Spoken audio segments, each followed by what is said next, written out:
What's up, guys? If you remember last week, we did a review for a newer movie called Open 24 Hours that I didn't think a lot of people had seen. Now I have another movie I want to recommend to you guys called It Stains the Sands Red. So anyway, let's go.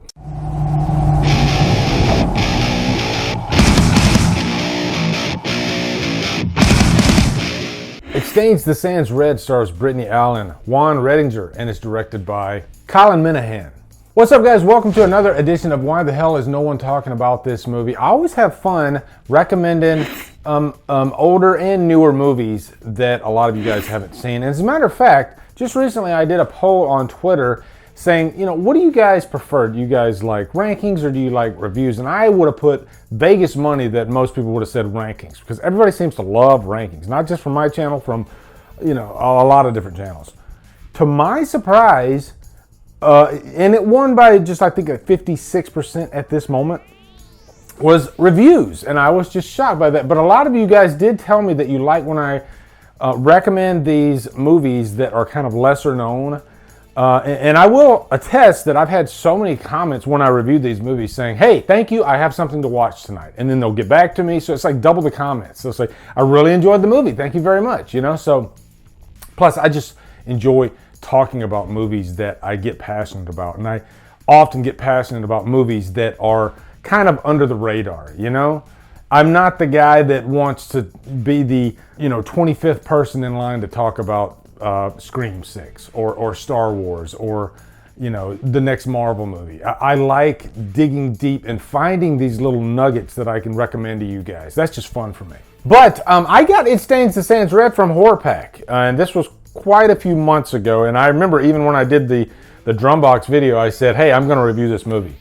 This was one that was on my radar way back then, and what happens is usually there'll be like a cluster of movies, like say 4 or 5 movies that kind of come out around the same time, and I just don't get the time to review all of them or even watch all of them. So usually I'll come back around to them months later, and which is what I'm doing with this movie. Now, this movie came out in 2016. It's pretty old, but I think it's definitely worth your time.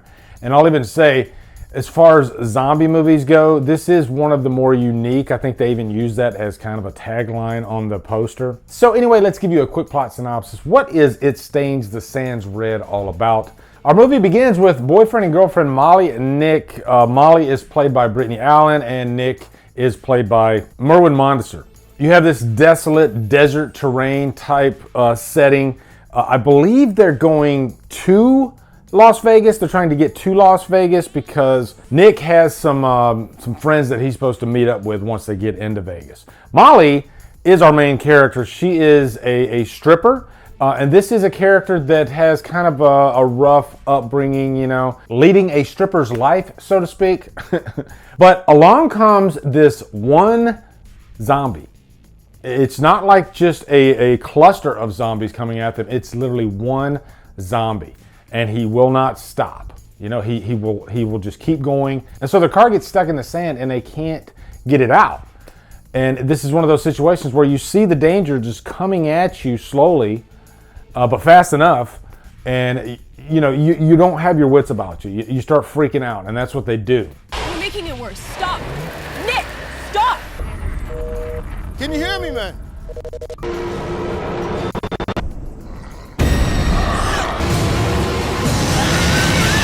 So this sets forth the rest of our movie. Obviously, the car, they can't get it out. Nick gets killed by the zombie. Again, this is at the very beginning of the movie, so it's not really a spoiler. The rest of the movie is Molly running from this zombie. Now, one thing I love about this movie is it starts off as kind of a one location type of setting, or just, focusing on 2 characters. Molly, she is on the run from this zombie, and of course it's really scary. This movie has a lot of blood and everything, but eventually she figures, okay, I can be smart about this and maybe use this zombie to my advantage. And there's a turning point in the movie where she comes upon these 2 douchebags. We've seen this in, like Walking Dead and any other, pick your zombie movie. It's really the people that end up being worse than the zombies. And this is no different. She comes upon these guys, and so the zombie is kind of used to her advantage. And so After that, you almost develop a little bit of a relationship between her and the zombie. She even comes up with a name for him. She calls him Smalls. And it's kind of heartfelt along the way. Now, one thing I do love about this movie is that they could have played it safe, and this could have been just, a cat and mouse type deal, and just following these two characters for 90 minutes. That's been done quite a few times. Pick your premise, whatever, but it's usually pretty small scale, and it can be effective. I thought that's what this movie was going to be, but it ends up progressing and going into kind of a second act and a third act.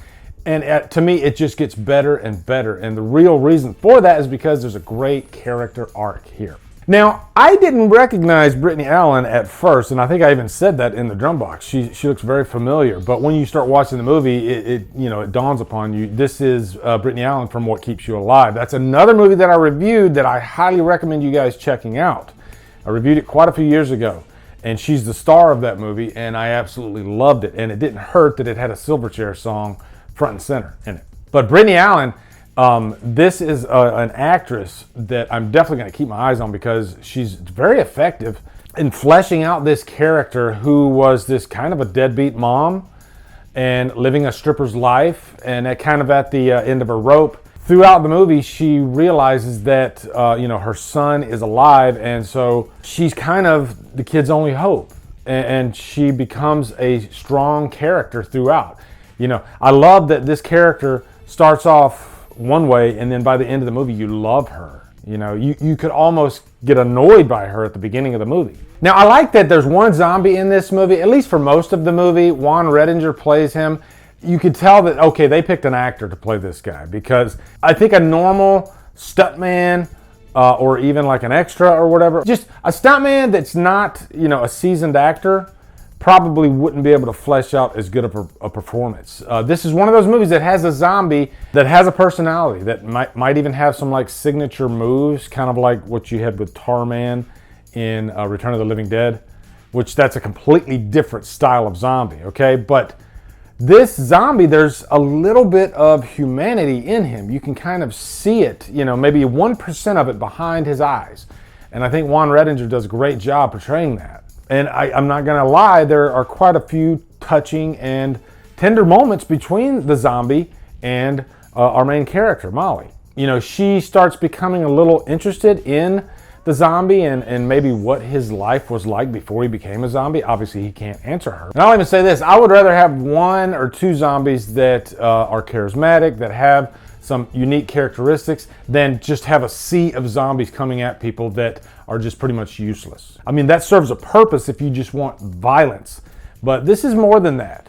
Now, I will say that's a good segue into the violence in this movie. There is definitely some of that. This movie doesn't depend on violence, but in the scenes where it happens, they don't hold back, okay? It gets pretty bloody. You're gonna see intestines being pulled out, all that good stuff.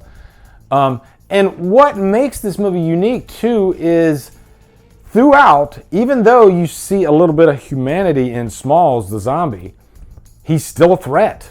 And there are some tension-filled moments just between Molly and the zombie where he is trying to get to her. He is trying to kill her. Make no mistake.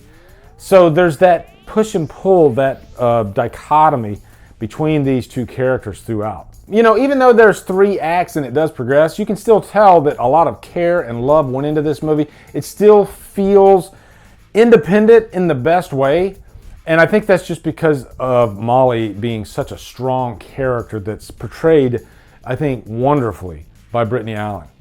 By the end of the movie, you are really just rooting for her. Now, as far as any cons, I will say you have to stay with it, okay? Because I think for the first 20 minutes or so, it starts feeling a little redundant, between Molly and the zombie. But then it starts entering a new act in the movie, and then it gets better and better, and it never lets up. So I would say to you guys, just stay with it. About 20 minutes in, it's really going to pick up, and you're going to love it. And don't get me wrong, it starts off great, too. The initial impact of the zombie upon these two characters, Molly and her boyfriend. So for a rating, I would definitely give It Stains the Sands Red a purchase worthy. I quite enjoyed it. I am very picky when it comes to zombie movies, just because there are so many of them out there, You know, I think Dawn of the Dead, Romero's Dawn of the Dead is probably one of the greatest zombie films ever made.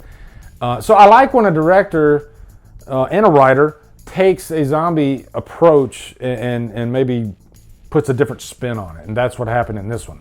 So definitely check this movie out. Let me know what you guys think in the comments. I'll put an Amazon affiliate link in the info box so you guys can check it out. I'm sure it probably doesn't cost that much on Amazon. Or just rent it, you know.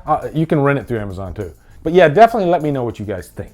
Also, be sure to come over to Killer Flicks, where we talk horror all day and every day. On Fridays, we do Free Fall Fridays.